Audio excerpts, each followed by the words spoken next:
Juan Kapitulo 6, versikulo 35. Si Jesus miingon kanila, "Ako mao ang pan nga naghatag sa kinabuhi. Ang muari kanako dili nagayod gutomon, ug ang mutuo kanako dili nagayod uhawon." Ang mga puno Pan sa kinabuhi. maglikon unta sa mong pagtuo ug gagaka kami sa pagtuman sa imong mahal nga kasuguan.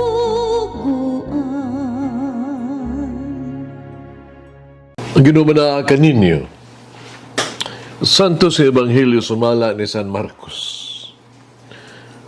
Nimilakaw si Jesus miadto sa kayutaan duol sa siyudad sa Tiro. Misulod siya sa saka balay o dili unta siya buot nga may mahibalo nga siya didto sa sulod. Pawala gayod siya makatago. Diyo sa kainahan nga may anak nga babaeng giyawaan. Sa pagkabalita niya mahitungod kang Jesus, miadto dayon siya kaniya, mihapa siya at tiilan.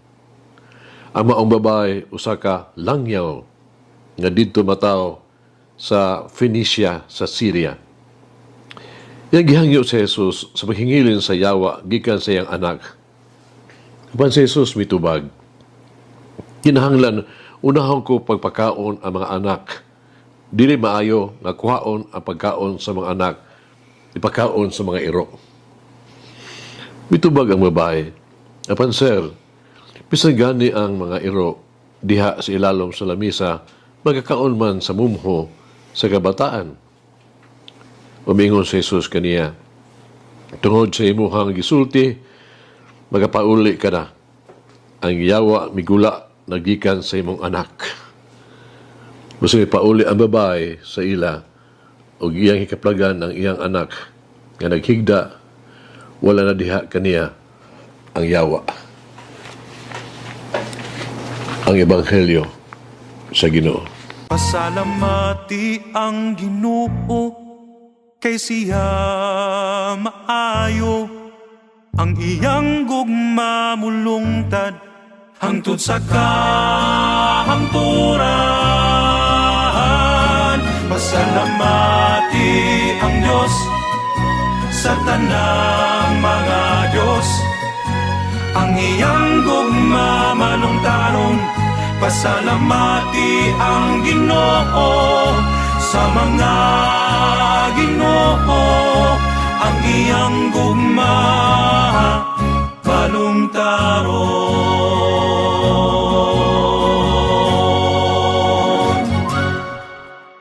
Ang Diyos kanunay mohatag kanatog unsay makaayo kanato. O bay, ni si Ebanghelyo karon, usa ka Griego. May usa ka babae nga maumahon kaayo sa iyang anak. Bisag siya usa lang kahintil, wala siya magtagad kung unsay isulti sa mga tao o unsay ilang reaksyon. Uban sa bugos nga pagpaubos, siya miadto og mihapa sa tiilan ni Jesus. Uban sa bugos nga pagkatinauron kay Jesus, iyang gidawat ang iyang pagkadili takos nga wala siya katungod sa pagkaon sa mga para siyang anak. Uban sa dili matarong matarog nga pagsalig kay Jesus, siya hugot nga mituo nga si Jesus ang iyang kaayo mutugot yun nga makakaon ang iyang anak bisan pa lang sa sobra o sa salin. Usa nga to ang makatunan gikan sa Ebanghelyo karon. Ang tanan makaambit sa panalangin sa Dios. Wala bisag kinsa nga murag gawas sa pagkamaayo sa Dios. Wala usa nga dili makaapil sa gugma sa Dios. Ang tanan malakip sa providensya sa Dios. Ang tanan makasinatig sa kaluoy sa Dios. Ang tanan makabaton sa mga grasya, mga gasa sa Dios. Unsa may angay natong buhaton? Sa babae ba sa Ebanghelyo karong adlaw, kinahanglan mo duol kita kang Hesus, muluhod siya atubangan. Kinahanglan kita magpakiluoy kaniya uban sa bug-os nga pagsalig. Sama sa babae, di na ito ipugos ang atuang kabubuton o sa tuang mga pamaagi.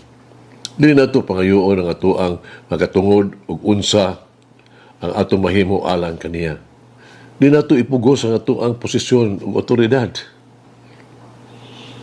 Kinahanglan mapailubon kita maghulat kang Hesus. Kinahanglan usab natong tubagon sa Hesus uban sa sinsiro kaayo nga pagpaubos, uban sa pagkamatinud-anon. Sama sa babae sa Ebanghelyo karon, dili ta magdula-dula og mga pulong. Dili ta mohatag og sweet talks. Kinahanglan dawaton nato ang ato ang mga limitasyon ug ang pagka mapaubsanon. Dapat natong dawaton ang ato ang dili pagkatakos. Musalig kita sa iyang gahom. Musalig kita sa iyang pag-atiman. Magtuman kita sa iyang mga pulong, diyara kaniya ang ato ang paglaom. Ug gitubag sa Dios ang tanan. Ang Dios magtagad sa tanan. Kaya ang Dios maghatag siya sa kaayo sa tanan. Pero gilanon sa katao na giyawaan na kining taho na gidalangan to sa usa ka despitado kaing balaan nga ermitanyo. Ang santos nga ermitanyo misugo sa yawa sa pagbiya sa tao. Ang yawa ng utana, asa ka ba ibutang sa Ginoo? Uban pa ka sa mga karnero o sa mga kanding? Kung diin pahimutang niya sa Ginoo sa iyang tuo ang mga karnero ug ang kanding ngadto sa wala. Kandi ba ka o karnero? Ang bala ang ermitanyo, mitubag, ako usa ka kanding. Humanyag tubag niya na ang yawa mingon. Ako mabiya kanimo. Mabiya ko tungod sa imo pagkawapaubsanon, pagpaubos. Hangkit sa kinabuhi. Ato dawato ng ato ang mga limitasyon, ilhon nga ikinahanglan gyud nato ang tabang ug kaayuhan sa Dios sa atong kinabuhi. Ato dawaton nga kita usab limitado ug ginahanglan usab kita sa tabang ug giya sa ubang mga tao. May mag-ampo kita. Nag-aampo ako or alang sa mga nag-atiman ug sa mga masakiton, mahimo nila unta mamaayo ang ilahang mga buluhaton. Ihatag kanila og Ginoong Hesus ang balaang mananambal, mga kasing-kasing unta nga dili muhunong sa paghigugma bisan pa sa kanunay nga pagsaksi, pag-experience og sakit og pag-antos, makamot nga kanunay untang mainiton o matinagdanon. Wala gyud untay mapugong sa pagkawalay pagtagad o pagduso sa kalagot. Mga espiritu nga dili mukunong sa pag-alagad, dili mabugatan sa pagkawalay kadasig o sa kahigawad. Tuban si mong dakong gugma o dakong kaluoy, ihatag kanila Ginoong Hesus nga mabago ang pagsabot. Walong taron nga kaluoy, dili hinakog nga sa pagserbisyo. Malig-una ang pagtuo sa imuha mga pulong. Malig-una unta. O sa pitulunan sa simbahan. Amen. Mama Mary, deepen in me true humility and faith. Malangin ang Diyos magagahom sa tanan, Ama, Anak, Espiritu Santo. Amen. May the Lord of the divine mercy bless us all, heal us from all diseases and suffering. Ayun unta niya kita. Tanang mga sakit na to sa lawas. O sa kalag. Body and soul. In the name of the Father, the Son, and of the Holy Spirit. Jesus, I trust in you. Amen. Whoever eats the bread of life will never hunger, says the Lord.